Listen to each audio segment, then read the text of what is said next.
Hola, bienvenidos a nuestra línea de tiempo de políticas de educación inclusiva.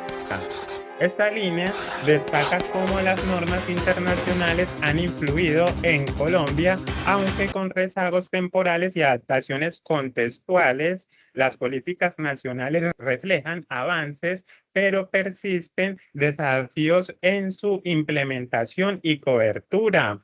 Para hablar del tema tenemos a los maestrandos Laura Hoyos, Karen Rodríguez, Sofía Vega y quien les habla, Freddy Salas. Aunque antes del siglo XX no existían políticas de educación inclusiva en el sentido moderno, es posible identificar prácticas, sistemas educativos o estructuras comunitarias que en su contexto histórico buscaron integrar conocimiento a o atender a grupos específicos.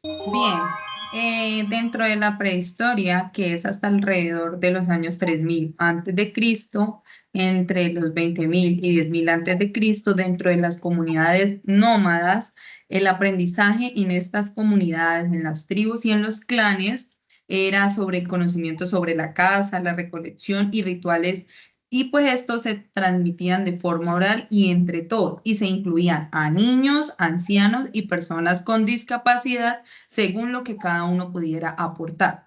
También era importante pues incluirlos a todos para sobrevivir, ya que no se excluía a nadie por sus diferencias físicas o mentales porque todos se ayudaban de una u otra manera.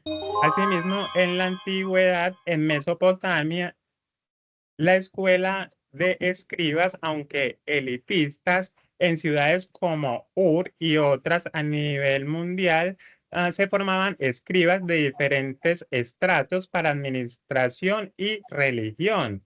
Inclusión relativa de algunas mujeres y personas de clase baja accedían a esta información demostrando habilidades excepcionales. Dentro de la Grecia clásica, que es entre los 500 y 400 años antes de Cristo, la educación en Esparta consistía en que todos los niños, incluso los hijos de siervos, que eran los ilotas, recibían entrenamiento militar, pues para ser más fuerte al Estado. Pero esto tenía limitaciones, ya que no se incluía ni a mujeres ni a personas con discapacidades físicas que fueran graves.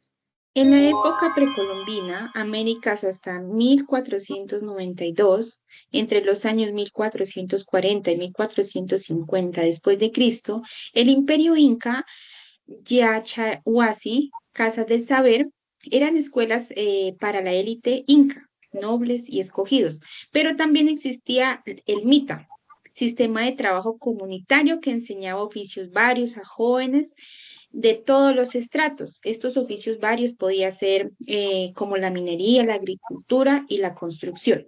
Entre los años 1550 y 1560, la colonización española en América entre los siglos XVI y XVIII, la Nueva Granada, actual Colombia, las misiones jesuitas y franciscanas crearon escuelas para indígenas y mestizos, enseñando religión y oficios, aunque coercitivas. Fueron de las primeras en incluir a no europeos.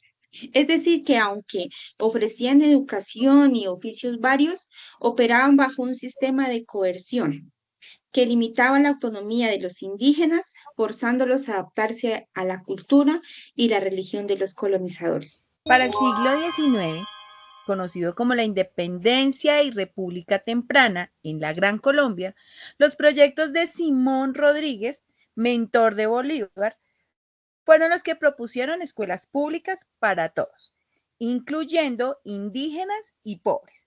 Aunque no se implementó masivamente, sentó algunas ideas igualitarias. Es importante tener en cuenta que el término de la inclusión dentro de la educación hace referencia a la creación de entornos de aprendizaje que valoran y respetan la diversidad de todos sus estudiantes.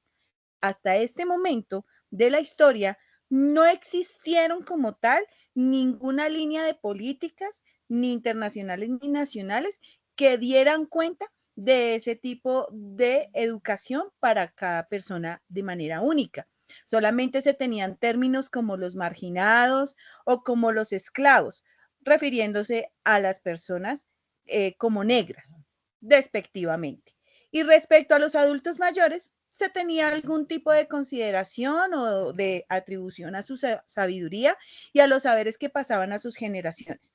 Pero es a partir de este punto, de aquí en adelante, donde vamos a ver cómo realmente fueron apareciendo todas estas líneas inclusivas y fueron perteneciendo a la educación. Vamos a hablar un poco sobre la década de 1950 a 1960, donde surge en 1940 año especial la Declaración Universal de los Derechos Humanos por la ONU.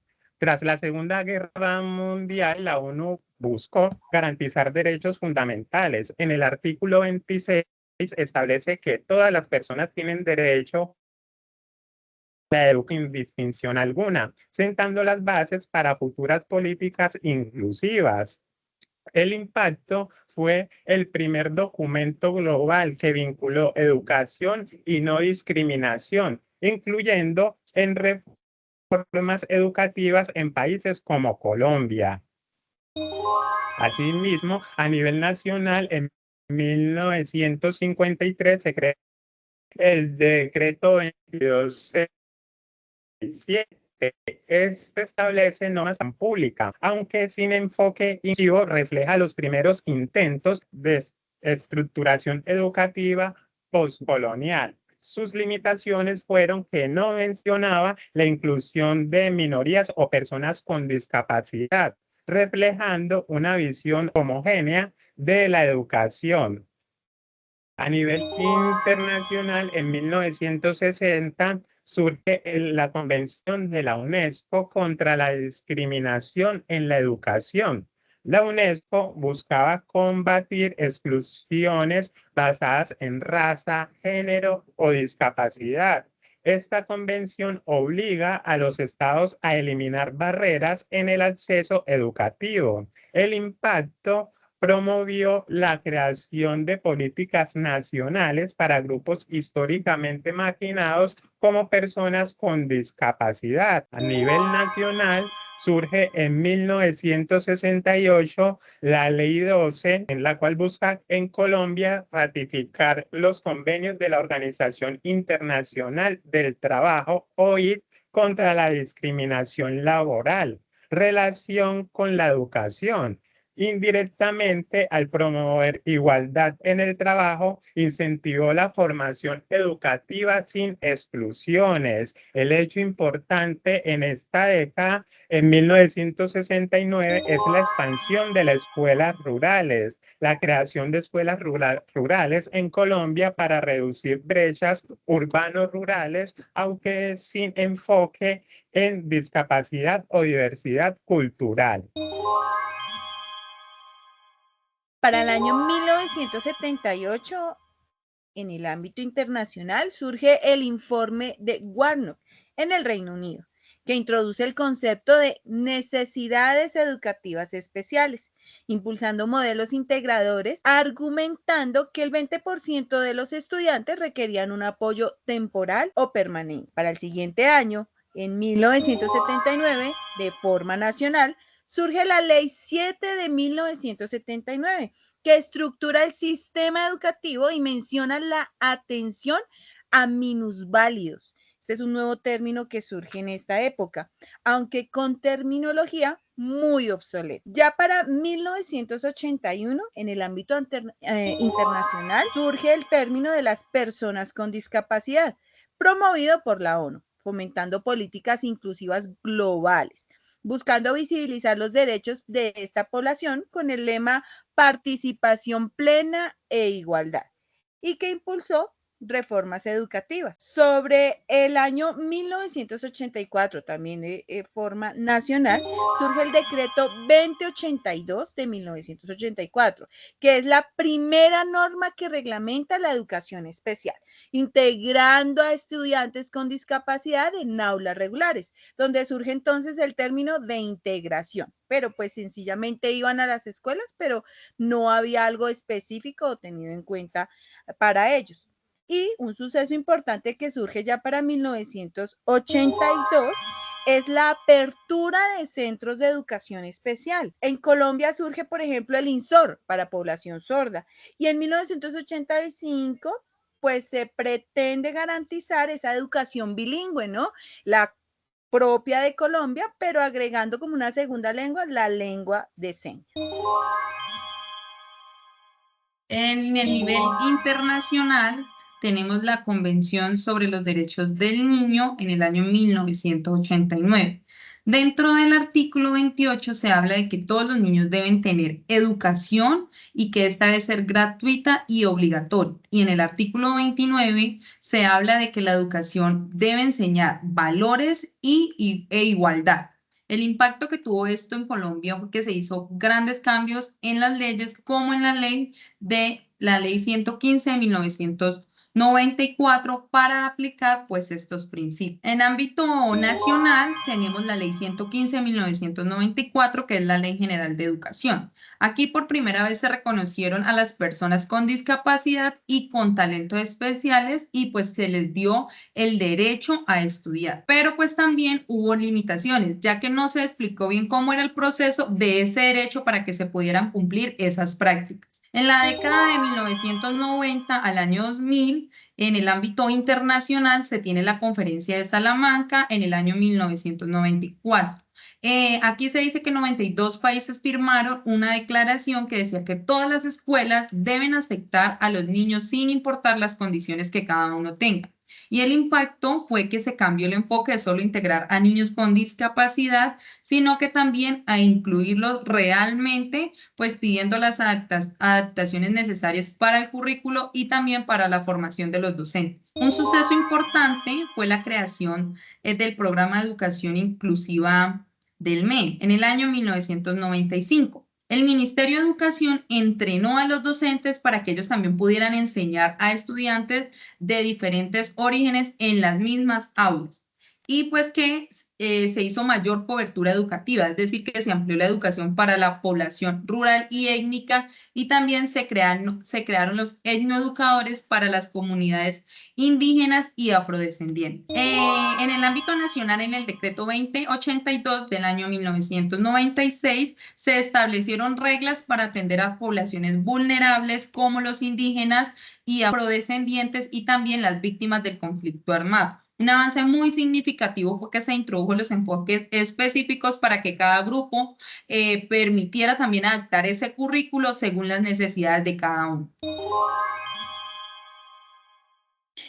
En el nivel internacional, en el año 2000, se establecieron objetivos de desarrollo del milenio. Uno de los objetivos principales fue la educación primaria universal como meta global, en donde se estableció la meta 2A, que era lograr la educación primaria universal. Uno de los hechos importantes entre los años 2005 y 2010 fue la implementación de modelos flexibles, en donde se implementaron modelos flexibles, por ejemplo, en Escuela Nueva, en zonas rurales, y llevó la educación también a zonas rurales cambiando grados y adaptando contenidos. El incremento, según el DANE, fue del 30% en la matrícula de estudiantes con discapacidad entre los años 2005 y 2010. A nivel internacional, en el año 2006, la Convención sobre los Derechos de las Personas con Discapacidad, ONU, estableció en el artículo 24 en donde se exigen los sistemas educativos inclusivos en todos los niveles, con apoyos personalizados. El impacto en Colombia promulgó la ley de 1618 de 2013 para ajustarse a esta convención. A nivel nacional, en el año 2006, la ley 1098 de 2006 estableció el Código de Infancia y Adolescencia. En el artículo 29, garantiza educación inclusiva y prohíbe la negación de matrícula por discapacidad. Uno de los más significativos avances fue que permitió denunciar casos de exclusión escolar. A nivel nacional, en 2008, se estableció la Política Nacional de Educación Inclusiva del MEN. Tuvo un enfoque que fue atender la diversidad cultural, lingüística, discapacidad y género.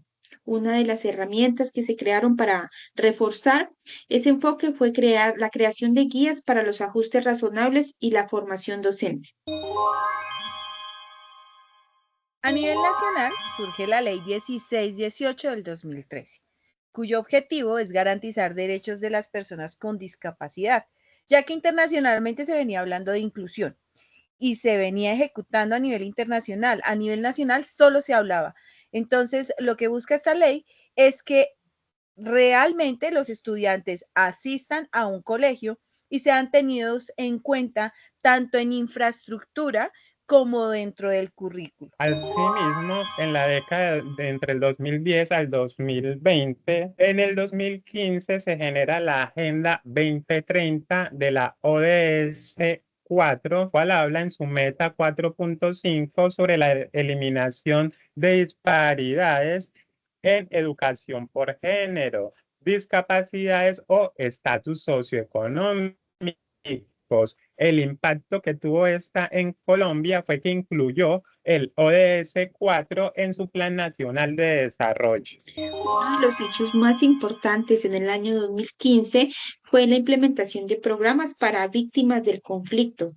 ¿Sí? La inclusión de niños desplazados en aulas con enfoque psicosocial y la implementación de la Cátedra de la Paz que se implementó en el año 2015 para fomentar inclusión y resolución de conflictos en las aulas. Para el año 2017, a nivel nacional, se reglamenta el decreto 1421, que surge básicamente para dar una orientación detallada de cómo las instituciones debían ofrecer los apoyos, tanto pedagógicos, hablando pues de todo el tema de la escuela, pero como otras instituciones también tenían que intervenir con sus apoyos terapéuticos y cómo las diferentes alcaldías o las diferentes ciudades o municipios tenían que generar una responsabilidad sobre los recursos que deben tener en cada escuela, como el docente de apoyo pedagógico, los apoyos tecnológicos, las infraestructuras y las demás necesidades que vayan surgiendo a medida de que se vaya implementando el documento PIA, que viene siendo la planeación individual de ajustes razonables para personas con algún tipo de discapacidad o con básicamente temas culturales, ya que vemos que para ellos básicamente su barrera puede llegar a ser la cultura o el lenguaje, o en este caso las poblaciones vulnerables que requieran hacerse directamente adscritas a este decreto, que en su mayoría tiene que ver con discapacidad o barreras de lenguaje. Por último, a nivel internacional, tenemos el Informe Global de Seguimiento de la Educación de la UNESCO para el año 2020. Dentro de un hallazgo se señaló que el 40% de los países no tenían leyes para la educación inclusiva y una recomendación que se dejó a partir de eso fue que se sugirió invertir en la capacitación de los docentes y en tecnologías para que éstas fueran accesibles para todos. A lo largo de esta línea histórica pudimos ver entonces cómo la terminología y las políticas han influido en el impacto de la educación.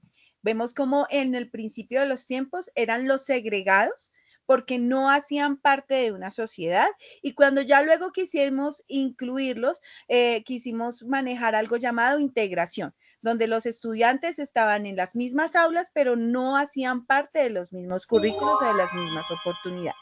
Avanzando hoy por hoy a un tema como la inclusión, que no es más que crear entornos de aprendizaje que valoren y respeten la diversidad de todos sus estudiantes, que les brinden las oportunidades y recursos necesarios para alcanzar sus metas y desarrollar sus habilidades. Esto, pues a través de políticas y legislaciones educativas que apoyen y promuevan la educación de todas las poblaciones. Esto incluye los antecedentes culturales, género, orientación sexual, religión o cualquier otra característica que nos haga únicos y diversos. Esto en un prisma como la inclusión. Listo, muchas gracias. Nos vemos en otra oportunidad.